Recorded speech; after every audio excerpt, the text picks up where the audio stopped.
diferenciar las células que van a formar cartílago para luego convertirse en hueso.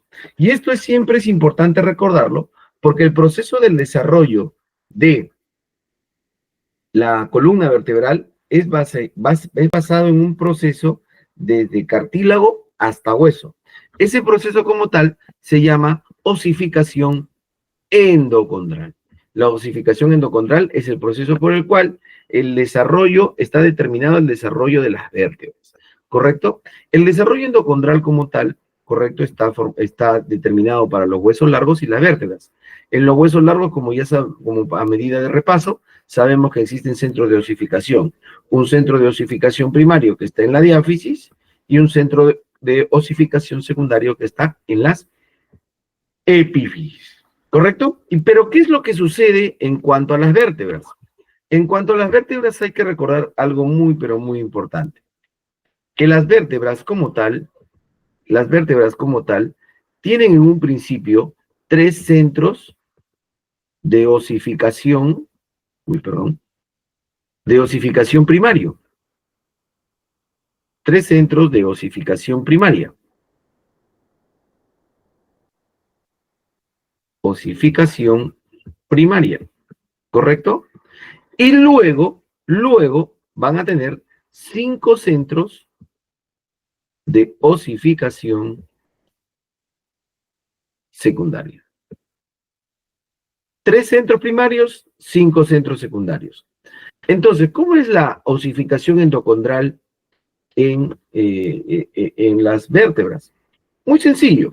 En primer momento hay que recordar que esta estructura que está señalada aquí es la notocorda, ¿correcto? Es la notocorda. En primer lugar, lo que vamos a tener es un mesénquima subyacente. Ese mesénquima subyacente va a comenzar a diferenciarse en cartílago, que está ahorita de color turquesa. Este cartílago como tal va a invadir todo ese mesénquima, ¿correcto? Todo ese mesénquima, ¿correcto? Todo va a ser cartílago. Y ya sabes, como el mismo proceso de osificación endocondral en el hueso largo, va a llegar la irrigación. Y a partir de la irrigación van a llegar los famosos osteoblastos, ¿correcto? Los osteoblastos que se van a agrupar en diferentes zonas para formar los centros de osificación, que en nuestra vértebra vamos a tener un primer centro de osificación en el cuerpo, aquí, y también a los lados laterales, entre lo que es los pedículos, ¿no? Y las apófisis transversas, ¿correcto? Ahí está, 1, 2, 3. Donde el principal va a estar dado en el cuerpo vertebral. Entonces, de manera que se da este proceso de osificación, vamos a tener después 5 centros de osificación secundaria, que tenemos por aquí el borde superior del cuerpo, borde inferior del cuerpo, apófisis espinosa, apófisis transversa. ¿Correcto? Muy bien, entonces esto es importante que tenemos que recordar en cuanto al desarrollo embriológico de las vértebras. Ahora, cabe señalar y recordar con este sentido que, por ejemplo, nosotros tenemos esquematizado aquí una somita, ¿correcto? Esto de aquí es una somita. Entonces, una somita tiene miotoma, ¿cierto? Y su esclerotoma, ¿correcto? Que se van a diferenciar en bandas, ¿correcto? En bandas. Entonces, vamos a tener una banda proximal y una banda distal. Entonces, una banda distal con la proximal de la siguiente banda, ¿correcto? Una distal con la siguiente proximal se van a unir, se van a juntar, ¿correcto? Para formar lo que vamos a conocer como el cuerpo vertebral, ¿correcto? El cuerpo vertebral. Y como ven aquí, toda esta estructura alargada, toda esta de aquí, es la notocorda. Entonces, una parte proximal, una parte distal, una parte proximal.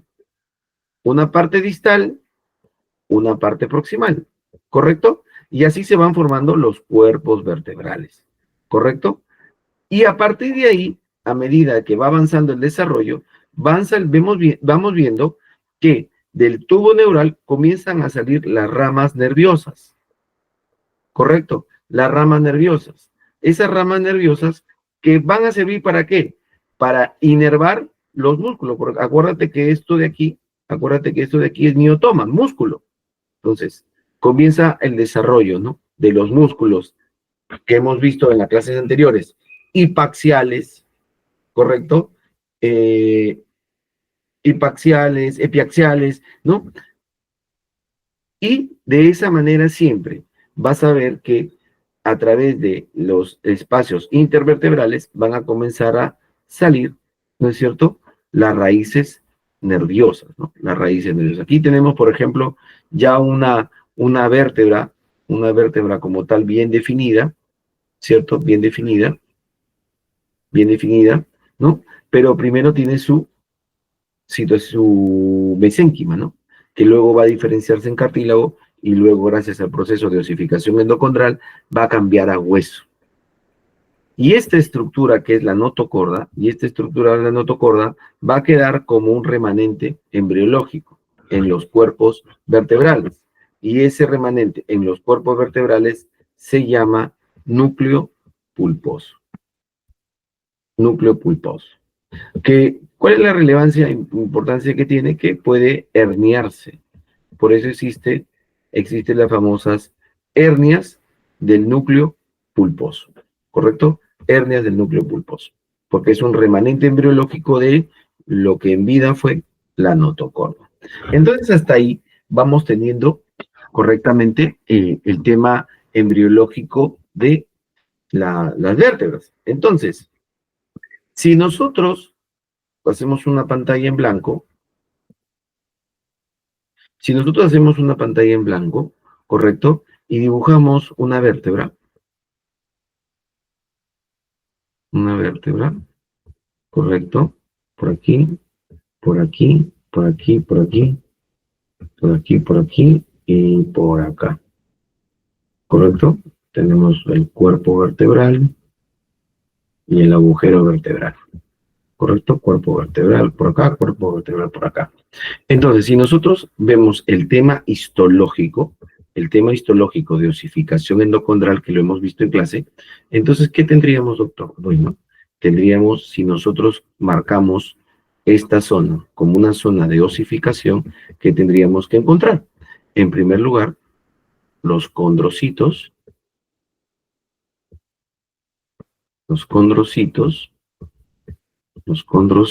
la línea de condrocitos, en sus lagunas llamadas condroplastos, ¿correcto? Condrocitos, ¿correcto? Y tendríamos la evolución hacia hueso. Tendríamos por acá la formación de los osteocitos, ¿cierto? Y por aquí las trabéculas, ¿no? Trabéculas, ¿cierto? Trabéculas, ¿cierto? Con abundante médula ósea, ¿cierto? Abundante médula ósea por aquí, médula ósea por acá, ¿no es cierto? Entonces tenemos la diferenciación en dos zonas muy importantes. Uno, que esto va a ser tejido cartilaginoso de la zona de osificación endocondral, ¿cierto? Y vamos a tener dos zonas, esta y esta, ¿correcto? La primera zona va a estar determinado por el tejido óseo compacto,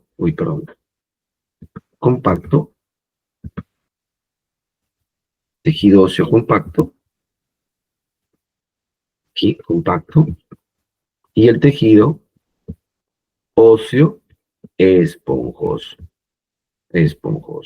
Entonces, eso es lo que histológicamente vamos a encontrar en la osificación endocondral de una vértebra.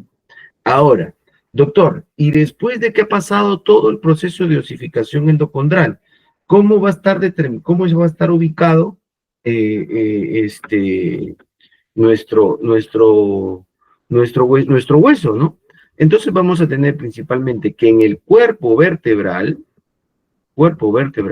vamos a encontrar tejido óseo esponjoso, ¿correcto? Y en el resto o sea, apófisis espinosas, apófisis transversas, láminas, pedículos, vamos a tener tejido óseo compacto. Eso es lo principal que hay que recordar para el tema histológico en columna vertebral. Muy bien, muy bien, muy bien. Un segundito, por favor.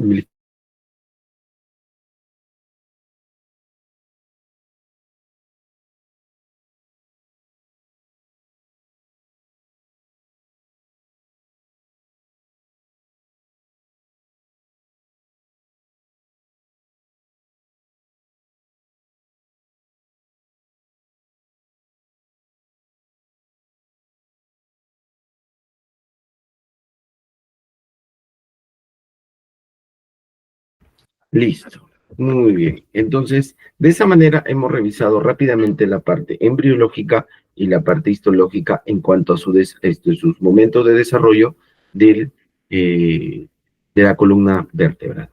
Ahora, en cuanto al desarrollo embriológico de la médula, esto es importante, porque habíamos dicho, esto igual lo vamos a repasar cuando hagamos sistema nervioso, pero lo voy a utilizar esta lámina para explicar una cosa importante. Por ejemplo, el ectodermo como tal se va a diferenciar, o una zona de todo el ectodermo superficial, a la tercera semana se va a diferenciar en la placa neural.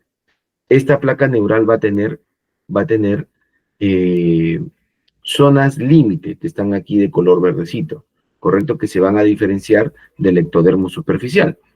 Esta placa neural como tal va a comenzar a invaginarse, ¿correcto? Va a comenzar a invaginarse. Aquí además tenemos esquematizados la notocorda y también el mesodermo paraxial, que son los famosos somitas.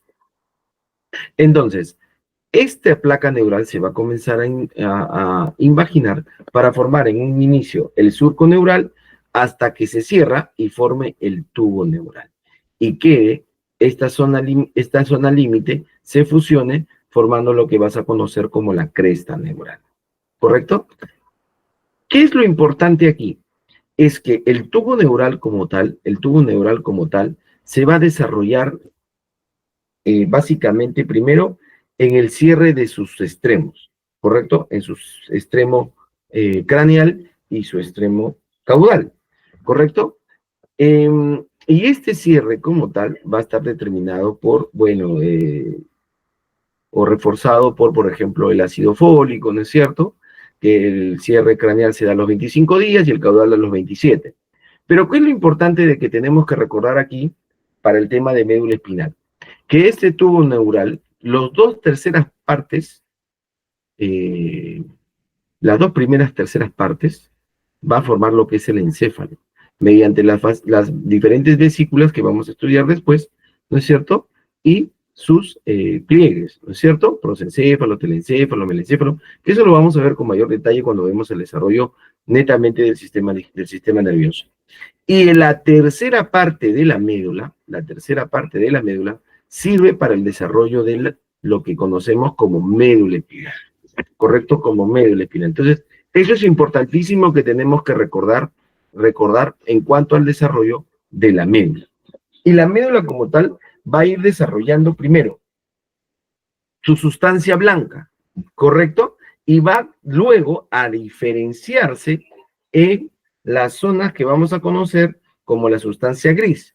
Recordar que en la médula la sustancia gris es central y en el sistema nervioso central la sustancia gris es periférica, ¿correcto? Entonces, en la médula va a ser todo lo contrario, la sustancia gris central y la sustancia blanca periférica, ¿correcto? Periférica. Sustancia blanca que va a contener axones, ¿correcto? Y la sustancia gris que va a contener cuerpos neuronales o somas neuronales. Entonces, en la parte anatómica, hay que conocer bastantes estructuras o bastantes detalles que no podemos dejar de lado. En primer lugar, que la columna vertebral es la estructura ósea que protege a la médula espinal, cuya unidad anatómica son las vértebras. Y hay que saber cuántas vértebras hay. Sabemos que existen 7 cervicales, 12 torácicas, 5 lumbares. En cuanto al sacro y al coxis, te preguntaré, Miré la pregunta, ¿me estás preguntando por un niño o me estás preguntando por un adulto? Si me estás preguntando por un niño, te diré que el niño tiene 5 sacras y 4 coxigias. Y si me preguntas por un adulto, te diré que tiene un solo sacro y un solo coxis. Un solo sacro y un solo coxis. Entonces, si nosotros sumamos, en el adulto tenemos 7 más 9, 17 más 12, 19 más 5, 24, 24 más 2, 26. En el adulto. Pero si sumamos a los niños, 7 más 12, 19 más 5, 24, 24 más 9, 33. Entonces, esto hay que tenerlo bien, pero bien mapeado. Las vértebras en los niños pues, son 33 y las vértebras en los adultos son 26, ¿correcto? Punto importante que tenemos que tener siempre, siempre bien mapeado. Si nosotros observamos nuestra médula como tal, si nosotros la vemos en una vista antero-posterior, vamos a notar como que fuera una estructura completamente lineal. Pero si nosotros lo miramos de una manera lateral, vamos a ver que tiene ciertas inflexiones o curvas, ¿correcto? Si nosotros queremos ponerle nombre a cada una de esas curvas, podemos decir, por ejemplo, que esto se llama lordosis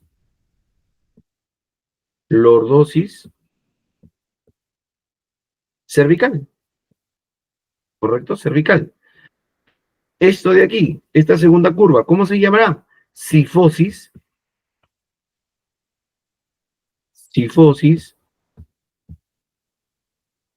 sifosis, sifosis torácica, ¿correcto?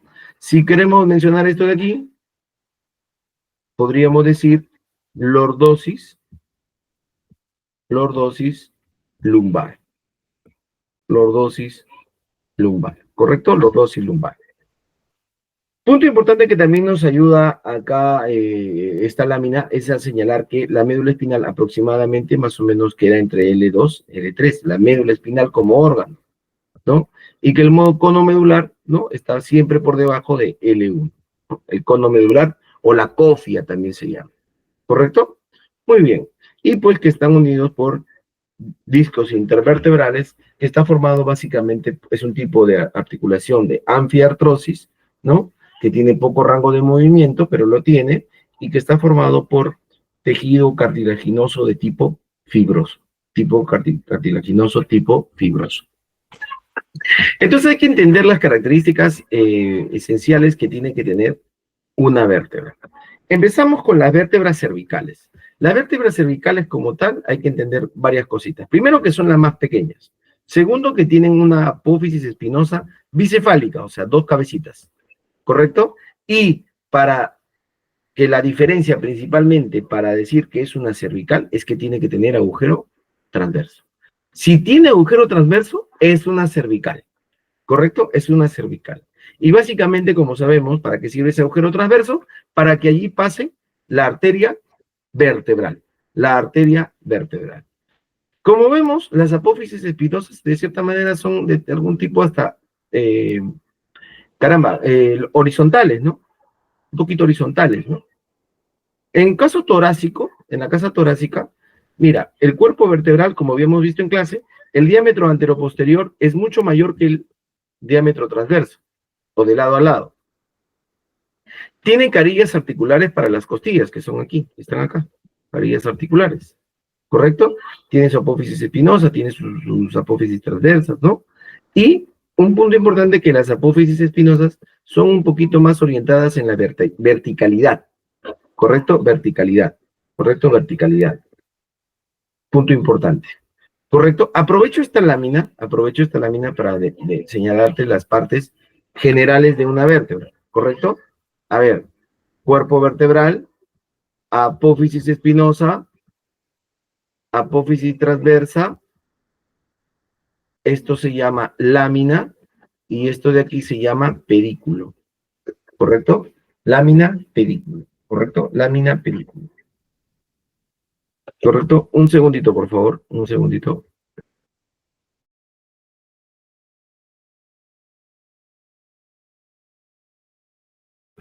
Ok, seguimos. En el tema lumbar, tenemos el cuerpo vertebral, cuyo diámetro transverso es mucho mayor que el anteroposterior.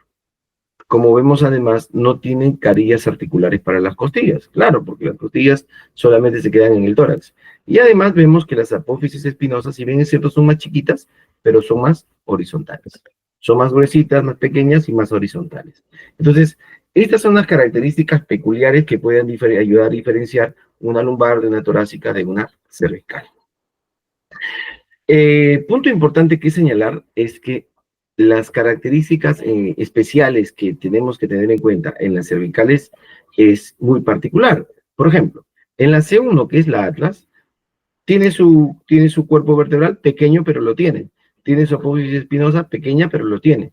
Tiene sus apófisis transversas y tiene sus agujeros transversos. Tiene sus carillas articulares para el occipital, ¿correcto? El occipital. Entonces, ¿qué punto por aquí tenemos? Tenemos pues el ligamento transverso, ¿no? Por aquí está el sitio de origen e inserción del ligamento transverso, que va a servir para fijarse junto con y armar la articulación de la apófisis odontoide de la C2 o axis, ¿no? Que va a dar el movimiento de rotación de la cabeza y va a determinar la articulación atlantoazoidea, que es importantísima para tener en cuenta. Como toda vértebra, la C2 tiene su cuerpo vertebral, que lo ves hacia la parte inferior, ¿correcto? Sus carillas articulares para la C1, sus agujeros transversos, su apófisis transversa, su apófisis espinosa, bicefálica, ¿no? Bicefálica.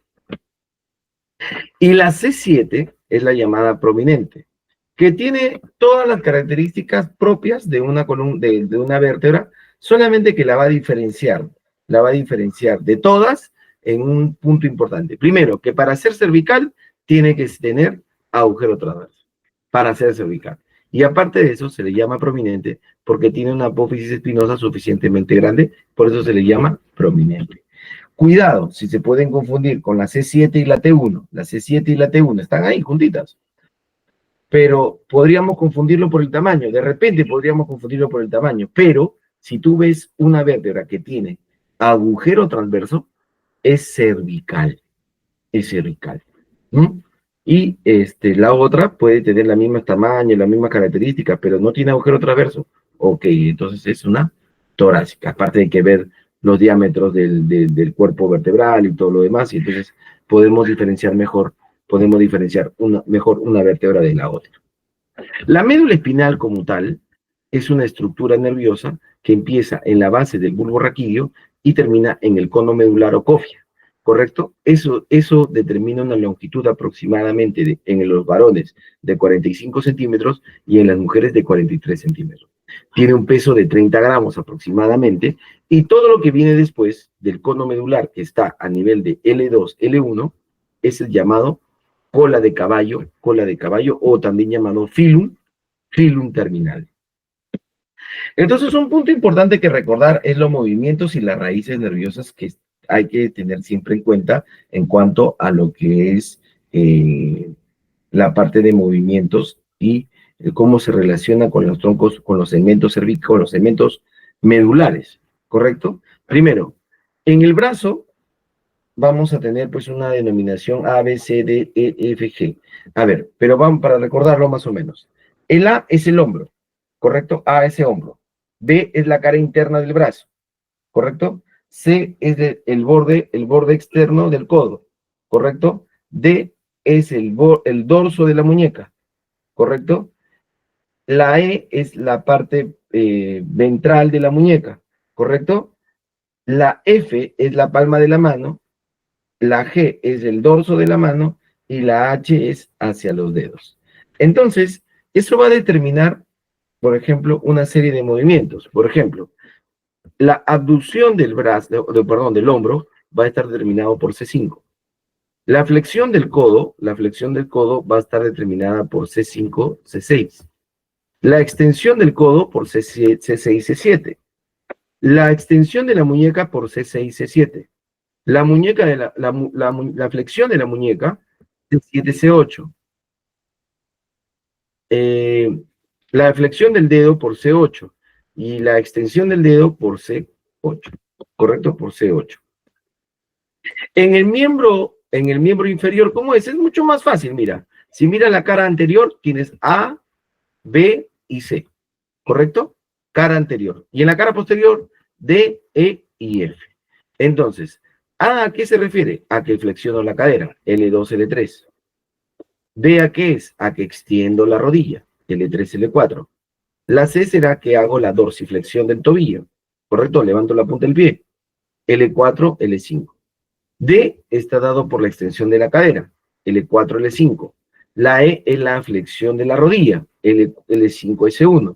Y la F es el tobillo o la flexión plantar del tobillo, ¿no? Bajar la punta del pie, ¿no? Que está dado por S1, S1, S2. Esto ha sido pregunta de examen teórico, tanto del miembro superior, pero más ha preguntado del miembro inferior.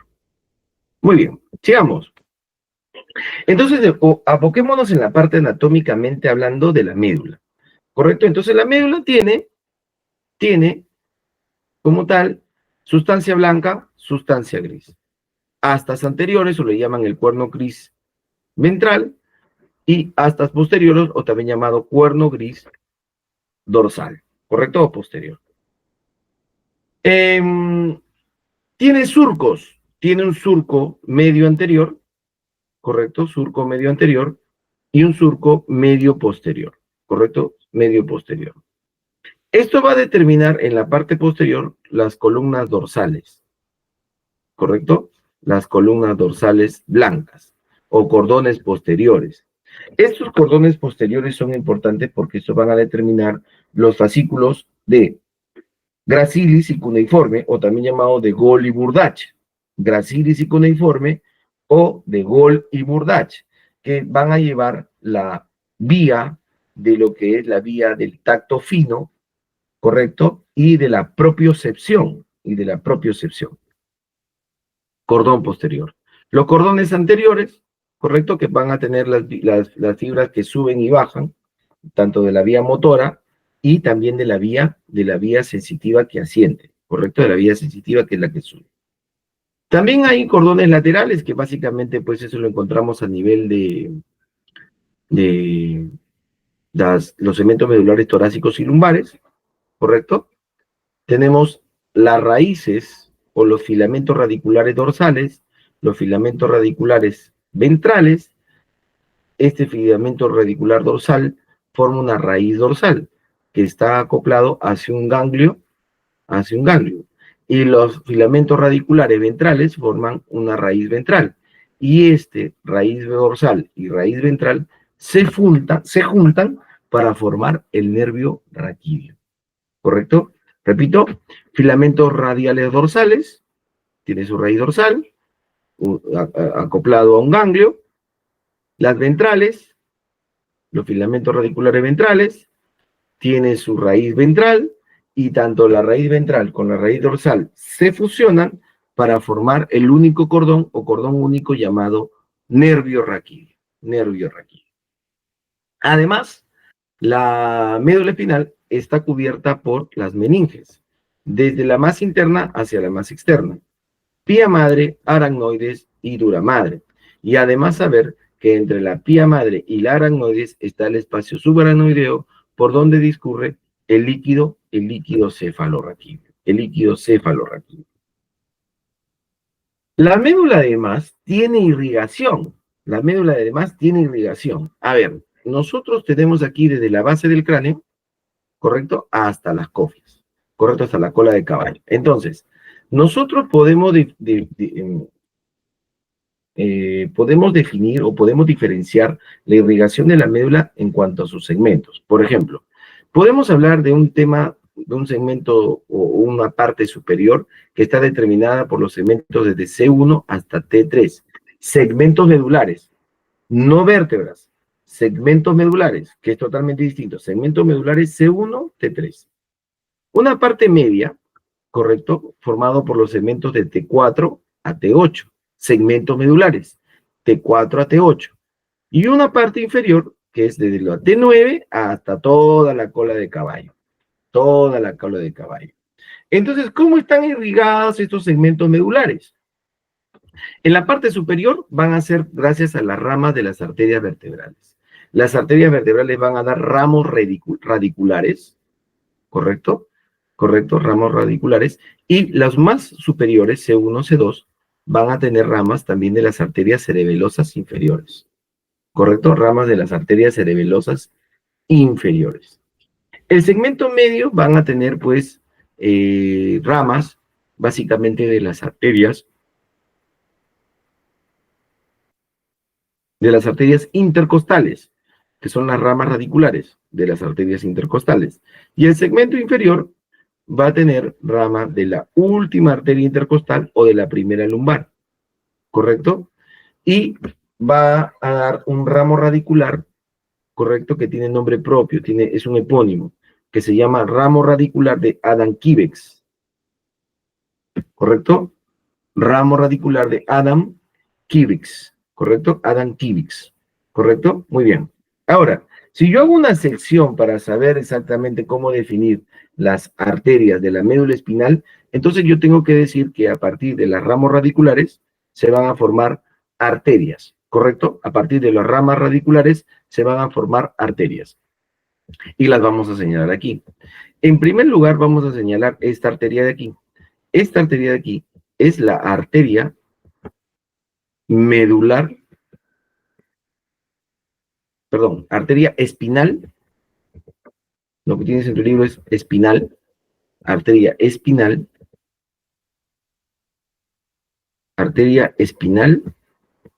anterior. ¿Correcto? Arteria espinal anterior. La arteria espinal anterior se va a encargar de irrigar la mayor parte de la médula. La mayor parte de la médula. Además, estas ramas radiculares también van a dar van a formar dos arterias que se llaman arterias espinales posteriores. ¿Correcto? Posteriores. Entonces, recordar bien, hay una sola arteria espinal anterior y hay dos arterias espinales posteriores. ¿Correcto? Doctor, ¿por qué adelante hay una? ¿Correcto? Y atrás hay dos. Esto es importante y esto es muy, muy, muy relevante señalarlo, porque acuérdate que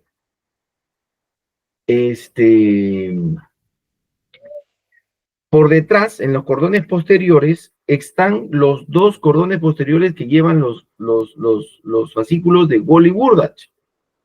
Entonces, ¿qué me quiere decir esto, doctor?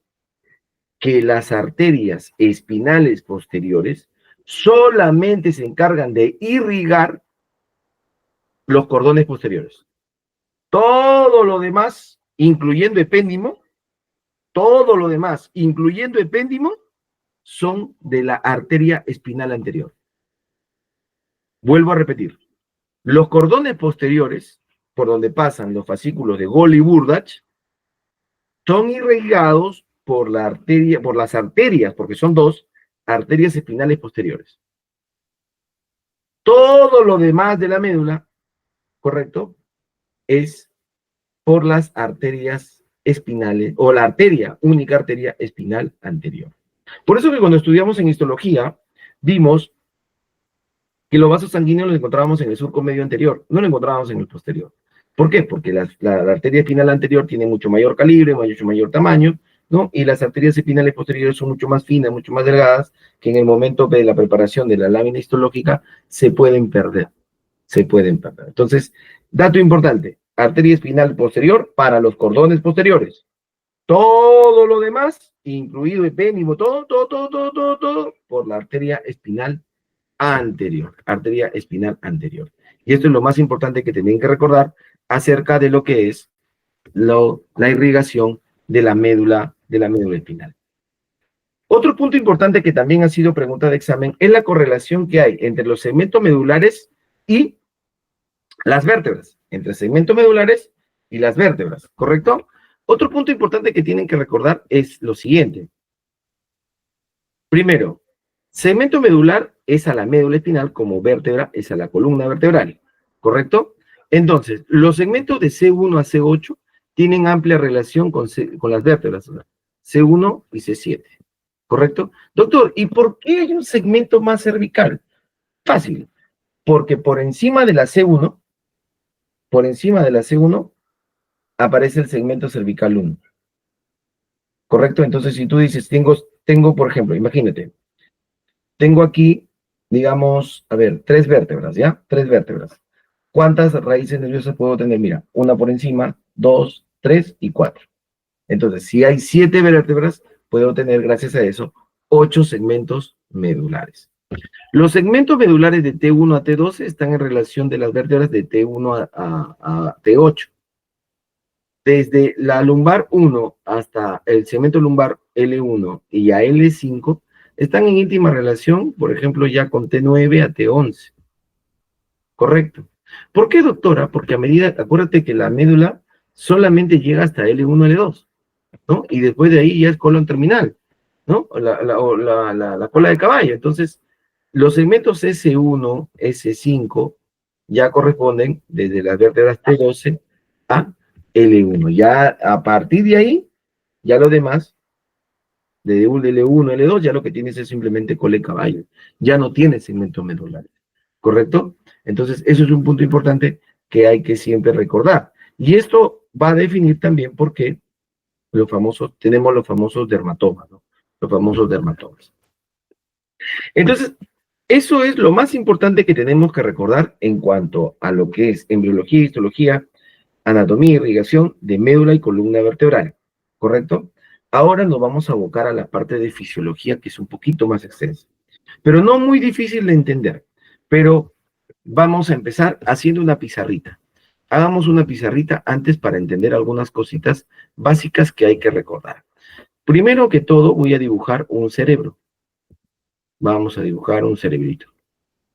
Correcto, vamos a dibujar un cerebrito por aquí. Listo. Uy, está medio feo. Vamos a dibujarlo mejor. Vamos a dibujarlo mejor. A ver, resaltado. Entonces tenemos más o menos así. Ahí está, mucho mejor. École 4. Ahí está. Entonces, el cerebro como tal tiene sus lóbulos, ¿no es cierto? Esto lo vamos a ver de nuevo en el sistema nervioso. Frontal, occipital, parietales, temporales y todo lo demás. ¿Correcto? Tenemos cisuras, ¿no? Tenemos, por ejemplo, podemos poner aquí, esta es la que nos va a interesar el día de hoy, que es la cisura de Rolando. La cisura de Rolando va a definir áreas. Un área que va a estar por delante de esa cisura, o sea, prerolándica, y otra que va a estar después, o sea, porrolándica. ¿Correcto? Debe recordar que todo lo que esté por adelante de Rolando, todo lo que sea pre-Rolando, eso es motor, principalmente, ¿ya? Motor o voluntario. Y esto que va a estar hacia atrás o por-rolándico va a ser de tipo sensitivo. ¿Correcto? Esto es importante. Entonces apareció un señor que se llama Brodmann, que comenzó a mapear y hacer una sistematización en la columna, en la corteza cerebral. Porque acuérdate que la corteza cerebral tiene sustancia gris en la periferia. Entonces comenzó a hacer una sistematización de esta sustancia gris. Y aparecieron las famosas áreas de Brodmann. Y de aquí lo que nos interesa conocer es que el área motora primaria es el área 4 de Brodmann, ¿correcto? El área premotora es el área 6. ¿Por qué lo menciono esa área premotora? Porque todo movimiento previamente a ser hecho tiene que haber sido concebido, pensado, organizado, equilibrado, modulado, gracias a esta zona del área premotora. ¿Correcto? Gracias a esta zona del área premotora. Y en la parte sensitiva vamos a encontrar el área sensitiva primaria. ¿Correcto? Que la que nos interesa para la clase de hoy y de repaso es la área 3, 1 y 2. Así está descrito, ¿eh? No es que yo quiero poner, no quiero decir 3, 2, 1, no. Está descrito así. 3, 1 y 2. ¿Correcto? Está descrito así. Área sensitiva primaria. ¿Correcto? Ese es el área. Esta será el área pre-rolándica y esta será el área post-rolándica. Entonces, eso es lo primerito que me interesa que recordemos. En segundo lugar, quiero que recordemos el homúnculo de Penfield. Por ejemplo, si yo hago un corte coronal aquí, hago un corte coronal aquí, hago un corte por acá, ¿correcto? Y hago un corte por acá, ¿correcto? Y eso lo expongo, ¿correcto? Un corte por acá, un corte por acá. ¿Cómo sería ese corte, doctor? Más o menos así. A ver. Por acá, ¿no? Las circunvoluciones, por aquí, por aquí, por aquí, por aquí, por aquí, por aquí, por aquí, por aquí, por aquí. Y el otro lado, claro, sería el otro hemisferio, ¿correcto? Acá. Entonces, el homúnculo de Penfield es aquella estructura, el humanoide, que está descansando o echado a lo largo de toda esta corteza cerebral. ¿Correcto? Por aquí tenemos, ¿qué cosa? La cara, ¿cierto? Los labios, la boca, la nariz. ¿Qué más tenemos aquí? El miembro superior, la mano, ¿cierto? ¿Qué más tenemos por aquí? Por esta zona de acá está el tórax y el abdomen, ¿correcto? El tórax y el abdomen, ¿correcto? Por aquí, en la parte más medial e incluso más central, más medial, está aquí en los miembros inferiores, por ejemplo. Aquí también están aquí en el control de los esfínteres, ¿correcto? Entonces, esto es importante, porque ya sea, mira que lo que te he cortado acá, si yo ubico el homúnculo de Penfield por acá, entonces tendré el homúnculo de Penfield para el área motora. Y si yo ubico, perdón, el homúnculo de Penfield por acá, entonces tendré el homúnculo de Penfield para la vía sensitiva, ¿correcto? Para la vía sensitiva. Entonces, ¿qué punto importante tiene que tener esta clasificación del famoso homúnculo de Penfield? ¿Correcto? Homúnculo de Penfield, o humanoide también le llaman, ¿no? Que es un humanoide que tú lo ves como echado ahí en la corteza cerebral, ¿correcto? Que las fibras motoras que van a venir, por ejemplo, principalmente, por ejemplo, digamos, puede venir de cara, puede venir del miembro superior, puede venir del miembro inferior, y también puede venir de los músculos axiales que están en el tórax y el abdomen, ¿correcto? Y unir en uno solo para formar la vía motora, ¿cierto? Pero hay algo importante que tengo que explicarte antes de pasar esto, porque como tú bien sabes, la vía piramidal, ¿cierto? Baja y a nivel del bulbo raquídeo se decusa, ¿no? El 90% se decusa y el 10% se queda en el mismo lado. Entonces, es importante esto porque aquí me interesa que tú conozcas bien, que sepas bien lo que se decusa, entonces, ¿qué parte del cuerpo va a controlar? Lo que se cruza. Y lo que no se cruza, ¿qué parte del cuerpo va a controlar? O qué parte de los movimientos de esa parte del cuerpo va a controlar. Eso para mí es importantísimo. Por eso es que te he enseñado o he hecho el repaso del homúnculo de Penfield. Que esto lo vamos a volver a estudiar en sistema nervioso. Pero para entender la vía piramidal, primero hay que hacer una sistematización de médula. ¿Correcto?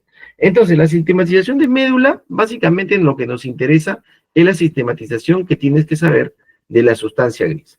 Tiene una sistematización fácil y una no tan fácil. La fácil es según la función, ¿correcto? La parte más anterior está determinada por la parte motora.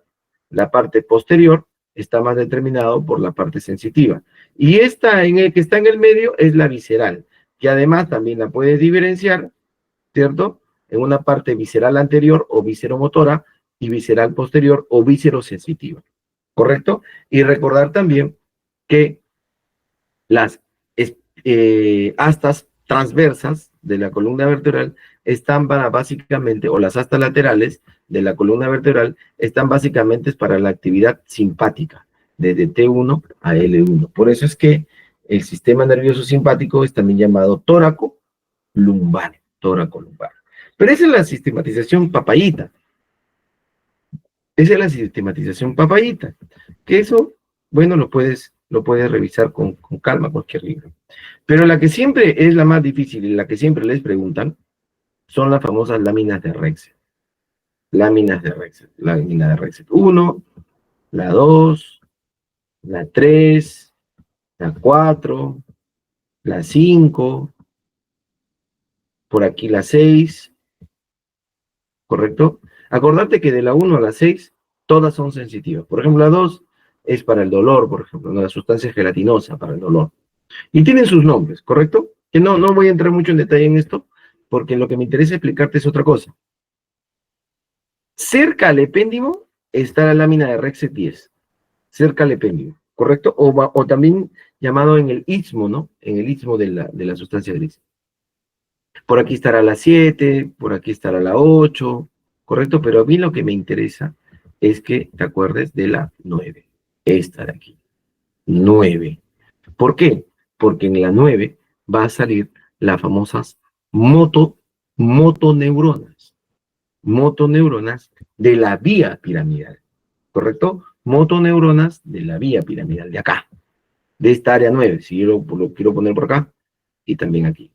Área 9 de la motoneurona, ¿correcto? Esto es lo importante que me gusta explicar siempre para que tengas una idea básica de para qué es el sentido de el tema de la sistematización según láminas de Rexet. Ok, entonces, yo divido esta médula, así, lo divido, en una parte motora y una parte sensitiva. Y ahí te voy a mostrar más o menos, las diferentes vías que hay en la médula, ¿correcto? Las diferentes vías que hay en la médula. Entonces, en primer lugar, tienes que recordar la vía piramidal. Esto de aquí rojito rechoncho es el haz córtico espinal lateral, ¿correcto? Haz córtico espinal lateral. Este de aquí adelante es el haz córtico espinal medial, ¿correcto? Doctor, si este es el haz córtico espinal lateral, ¿este quiere decir que es el que se cruzó? Sí, sí, doctores. Este es el cruzor de la línea media. O sea, si para tu pantalla, tú lo que lo estás viendo, es el lado derecho, este haz córtico espinal lateral viene del lado izquierdo. Y este haz córtico espinal medial, este sigue siendo el lado derecho. ¿Correcto? Repito, ese haz córtico espinal lateral, que tú lo ves ahí en tu pantalla del lado derecho, ese viene del lado izquierdo, porque es el que se cruzó. Y ese haz córtico espinal medial que tú estás viendo en tu lado derecho, ese sigue siendo del lado derecho, porque ese nunca se cruzó. ¿Correcto? Esa es una cosita importante que quiero que recuerdes. ¿Correcto? Porque a veces crea un poquito de confusión. Entonces, repito, ese haz córtico espinal que ves aquí en tu lado derecho, ese no es del lado derecho, ese viene de la izquierda, porque es el que se cruzó. Y ese haz córtico espinal medial que tú estás viendo, ese sí viene de la derecha, porque ese no se cruza. Ese baja derechito nomás. ¿Correcto? Otra cosa que me interesa que tú tengas en cuenta, y te lo voy a explicar de manera muy somera, es que mira, ¿ves este haz córtico espinal, cierto? Sí, doctor, lo veo aquí, estaba pintado de rojito. Oye, doctor, y veo que también este tronquito siempre está pegado al haz córtico espinal. Sí, mira, ese tronquito se llama el haz rubro espinal. Doctor, ¿por qué me lo menciona? Solamente para causarme más confusión, porque son tantos nombres y no me acuerdo. Te lo menciono y para que sepas que siempre está acostadito de él, porque sucede una cosa bastante peculiar. Mira, vas a plantear o vas a pensar en casarte, ¿correcto? Vas a pensar en casarte. Pero para llegar al momento en el que estás para casarte, que quiere decir que estés frente al altar, ahí con el padre y todo lo demás, para ese momento en el que vas a hacer el acto propiamente dicho de casarte, tiene que haber una preparación, una organización, una planificación previa. ¿Correcto? ¿Correcto? Antes de estar en el evento mismo de casarte, que estás frente al altar y diciendo sí, acepto, tiene que haber toda una planificación, una organización, todito, ¿correcto? Todito eso, ¿quién lo hace, doctor? Tu wedding planner, ¿no? Tu wedding planner. Correcto, sí, tu wedding planner se encarga de toda la organización y todo lo demás. Este haz rubro espinal, entonces tú durante todo tu matrimonio, siempre ¿quién te acompaña? Tu wedding planner, doctor, sí, hasta que ya llegas al mismo altar, dijiste acepto y dijo, gracias, ya terminé mi chamba, listo, gracias, ha sido un gusto, terminó mi trabajo. ¿Correcto? Entonces, esto es parecido, mira, imagínate que el haz córtico espinal es el evento, el momento exacto, propiamente dicho, con el que te vas a casar. Y el haz rubro espinal es la wedding planner, es la que va a transmitir la planificación, la organización de los movimientos. Doctor, ¿solamente ese rubro espinal? No, porque va a entrar a tallar también otras estructuras, como por ejemplo los ganglios basales, núcleo caudado, globo pálido, núcleos subtalámicos, por ejemplo, de Lewis, el cerebelo. Entonces, todos estos se van a poner de acuerdo. ¿Y ese núcleo rojo, doctor, dónde está? Ese núcleo rojo está en el mesencéfalo, ¿correcto? En el mesencéfalo. Entonces va a haber conexión del núcleo rojo del mesencéfalo al cerebelo, del núcleo rojo del encéfalo al encéfalo, del núcleo rojo a la médula, ¿correcto? Entonces va a dar sus haces. Básicamente, ¿para qué? Para planificar, para organizar el movimiento, ¿correcto? Y esto es muy, pero muy importante, porque este haz rubro espinal va a formar parte de lo que tú vas a leer para sistema nervioso como el sistema extrapiramidal. O sea, doctor, el sistema extrapiramidal planifica, organiza, coordina el movimiento y el haz córtico espinal o la vía piramidal en general es el que ejecuta. Repito, la vía extrapiramidal, ¿correcto? Es la que planifica, organiza, modula, coordina todos los movimientos.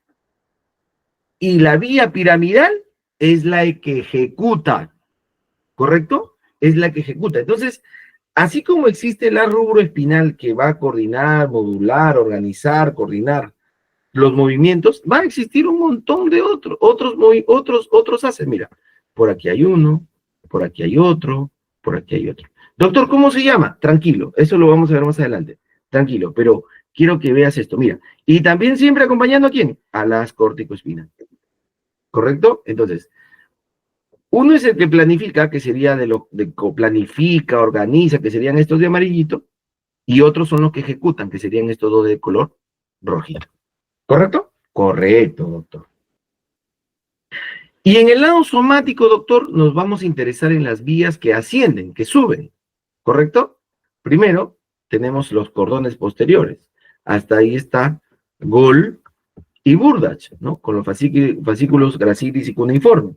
¿Estos que llevan? La vía epicrítica, tacto fino, la propiocepción, ¿correcto?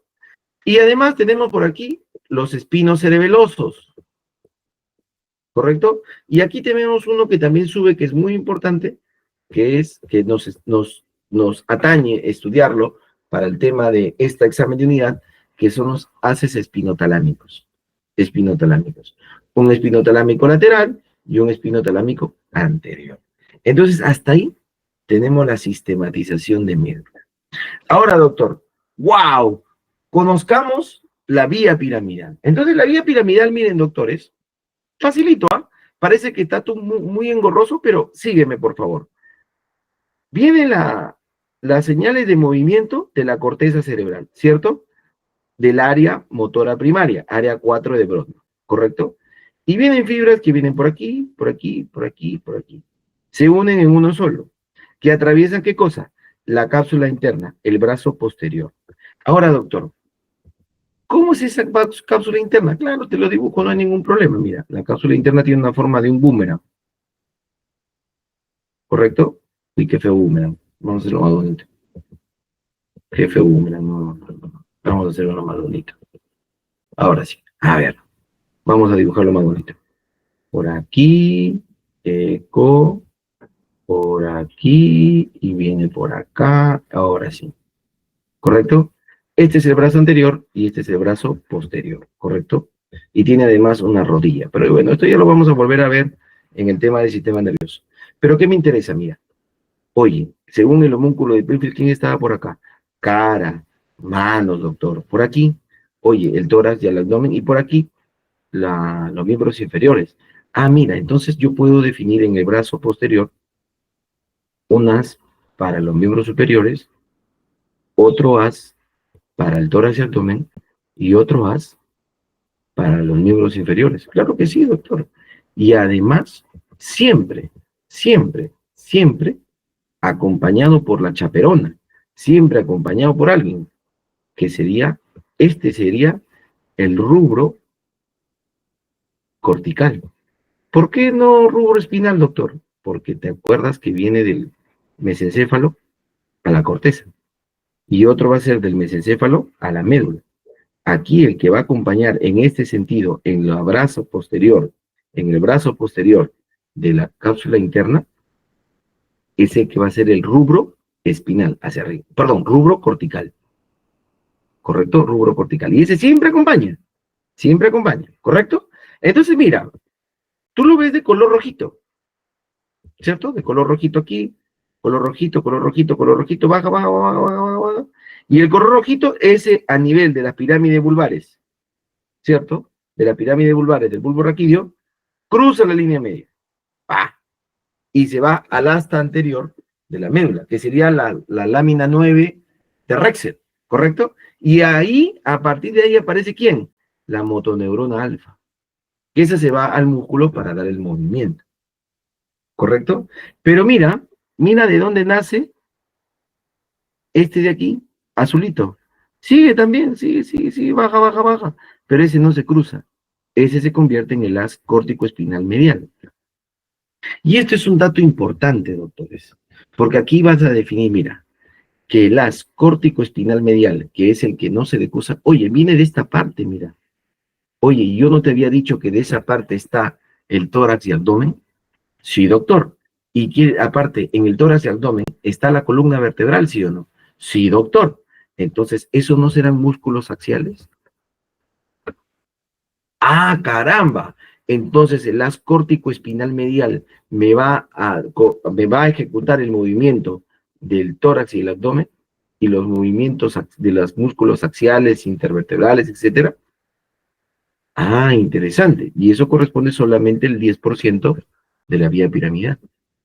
Y el 90%, doctor, que se cruza, ya va a determinar el movimiento de los músculos distales. ¿Cuáles serían los músculos distales, doctor? Claro, pues, los que están alejados de la línea media.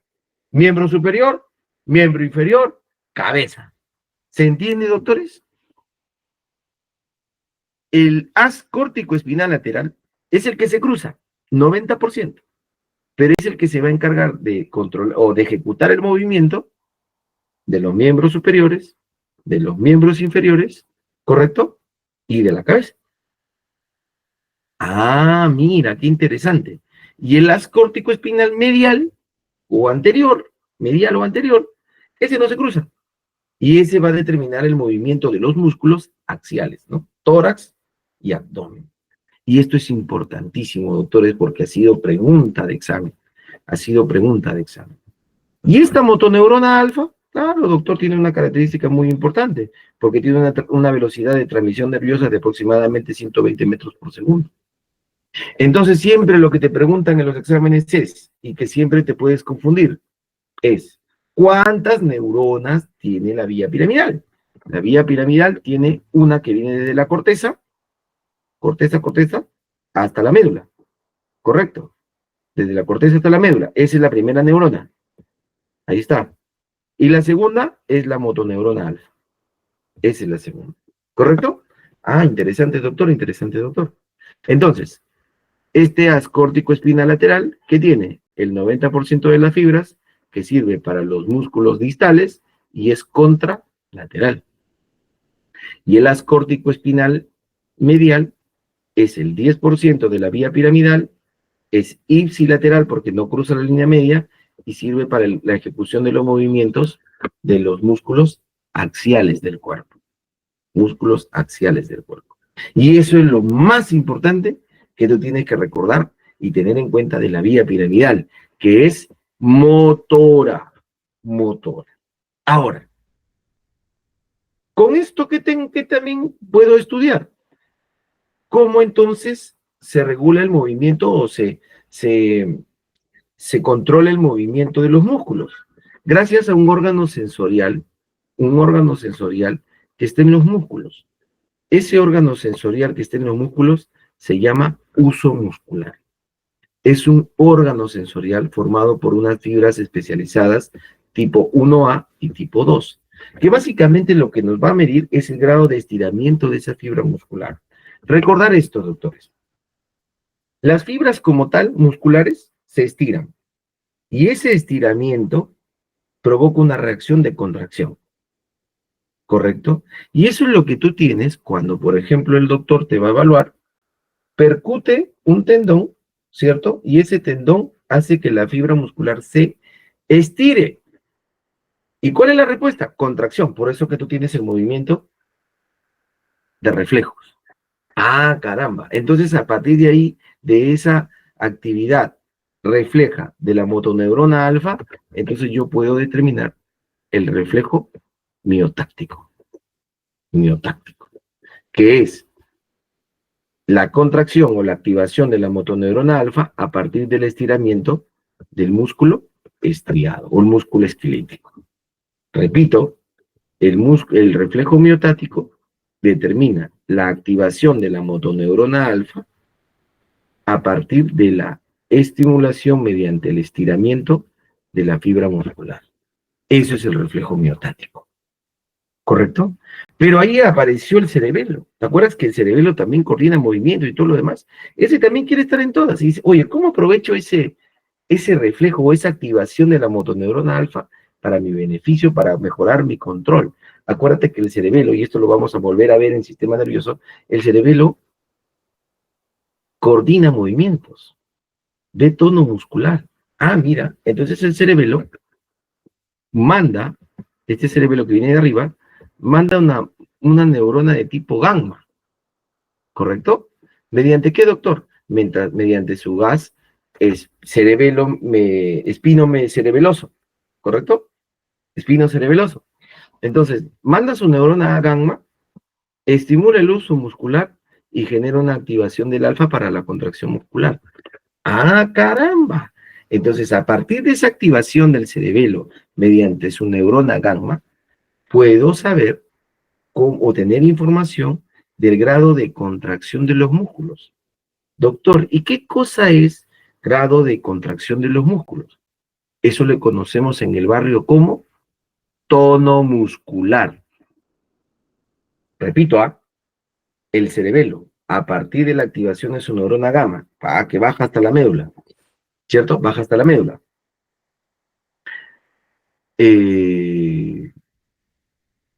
Estimula el uso muscular, ¿correcto? Para activar la motoneurona alfa para ver el grado de contracción del músculo. Y si yo quiero saber cómo es el grado de contracción de un músculo, entonces estoy teniendo información del tono muscular.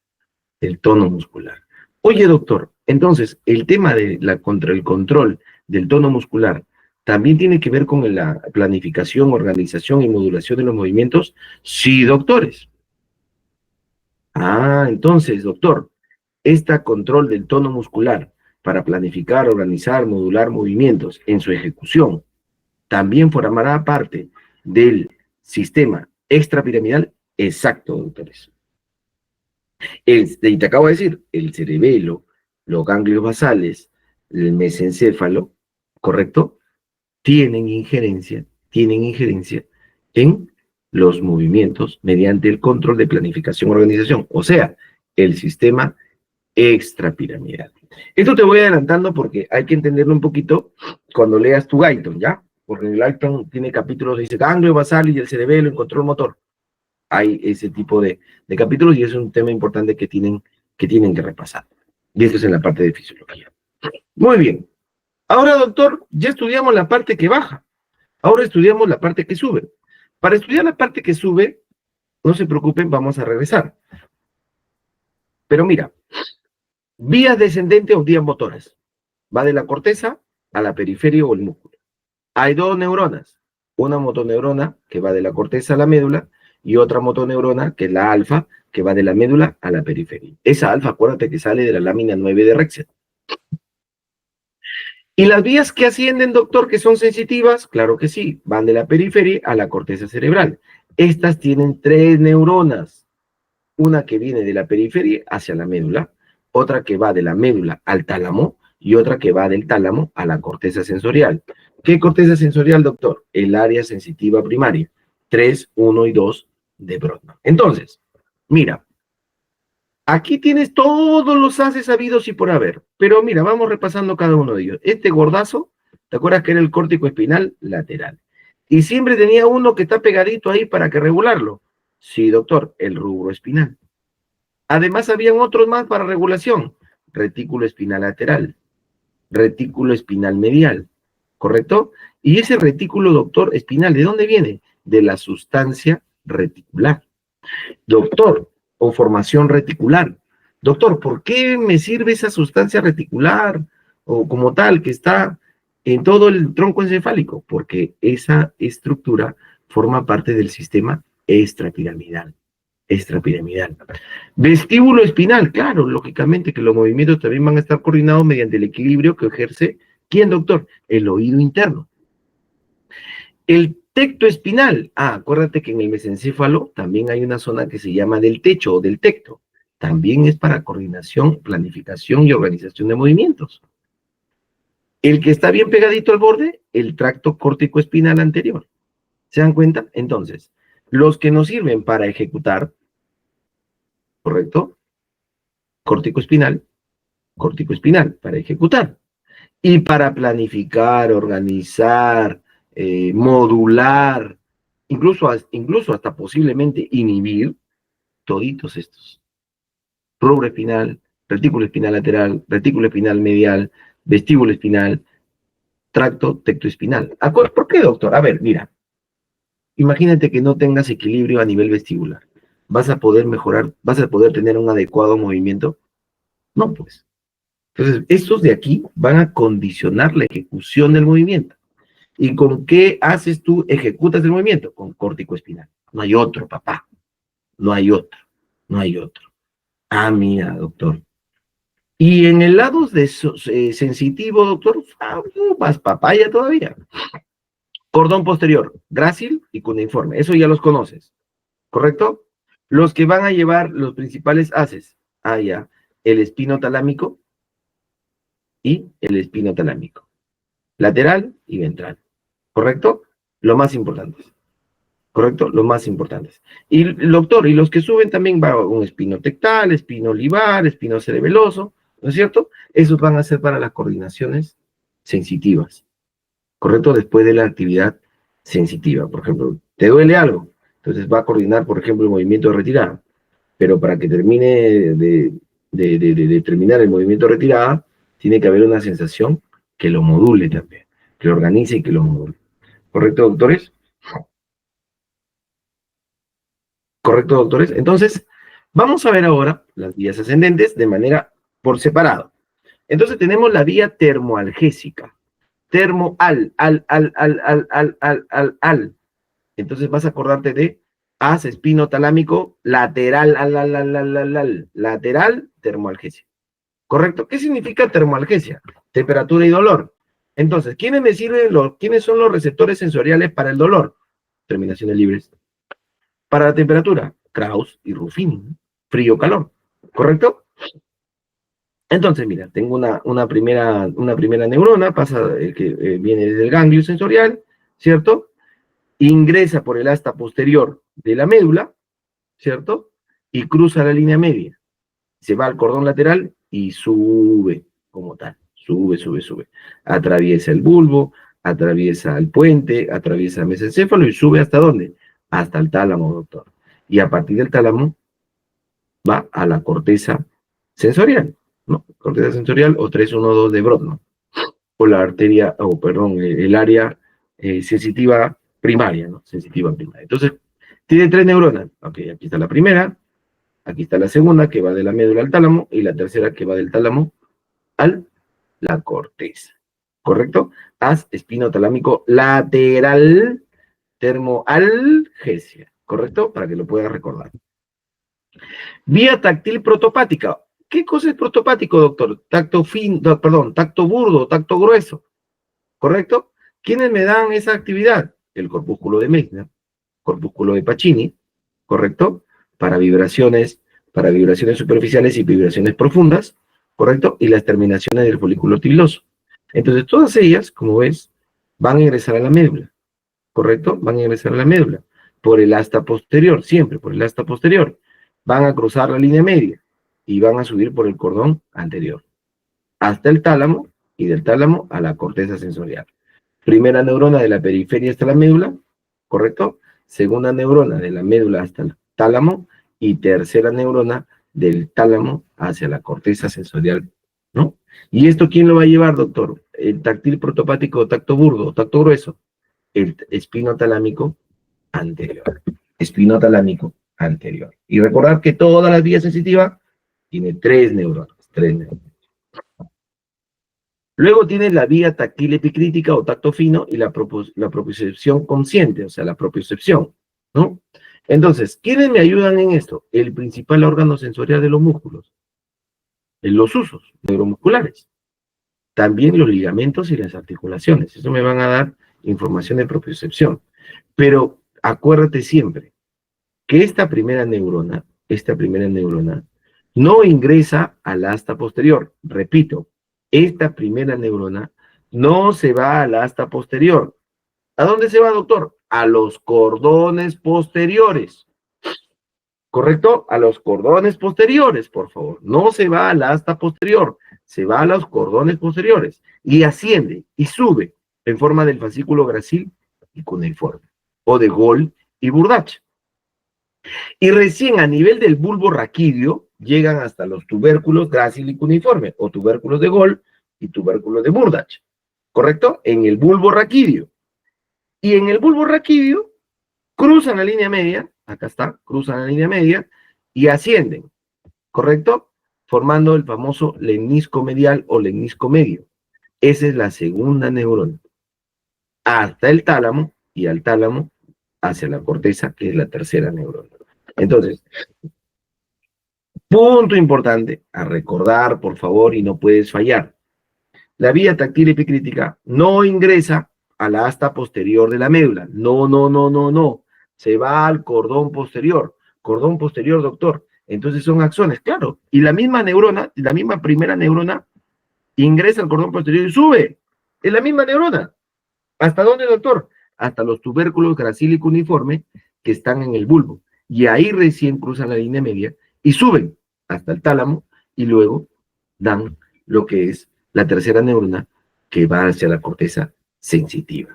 Entonces, ahí tienes los tres vías sensitivas que tienes que saber sí o sí. Y que son las preguntas de examen.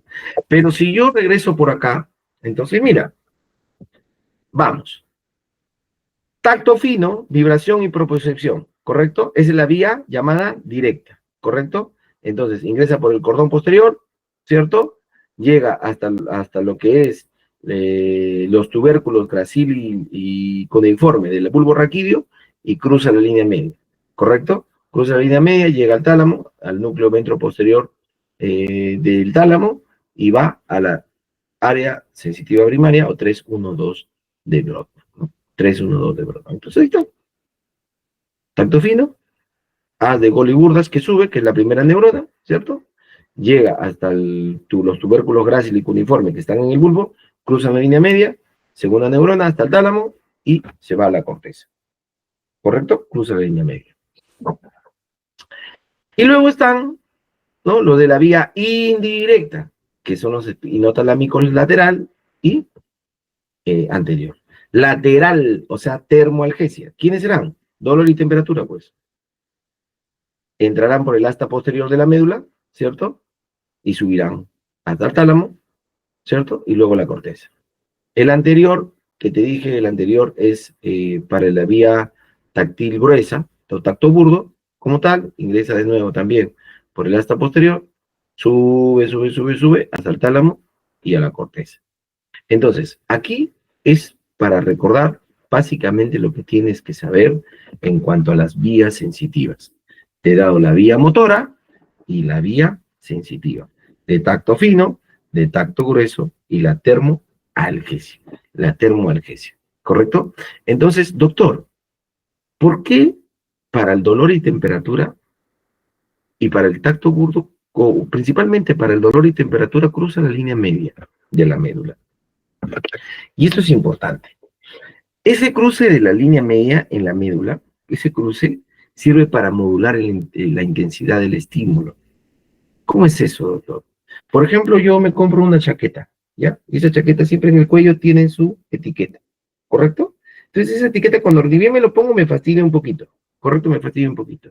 Pero gracias a esa modulación de la médula, entonces yo sigo usando mi chaqueta y ya no me molesta, ya no me molesta, ya no me fastidia. O sea, me olvido de ese estímulo de la etiqueta. Porque imagínate si toda la vida estuviera molestándome ese estímulo de la etiqueta. Sería imposible vivir. No podría. ¿Correcto? Entonces, ese tacto burdo que me sirve básicamente y estimulación termoalgésica para modular, por eso cruza la línea media. Ese cruce de línea media sirve para modular, para bajarle la intensidad al estímulo y puede hacer más fácil vivir. Imagínense, por ejemplo, eh, cuando si me baño con agua fría, ¿correcto? Si me baño con agua fría, empiezo por partes de mi cuerpo hasta que ya entro con toda el agua fría y como que ya me adapto, ¿cierto? Ese es gracias a la modulación que tiene la médula a la temperatura. Y así también hacia el dolor, hacia el dolor. Entonces, de esa manera, doctores, hemos cumplido con hacerte el repaso de lo que es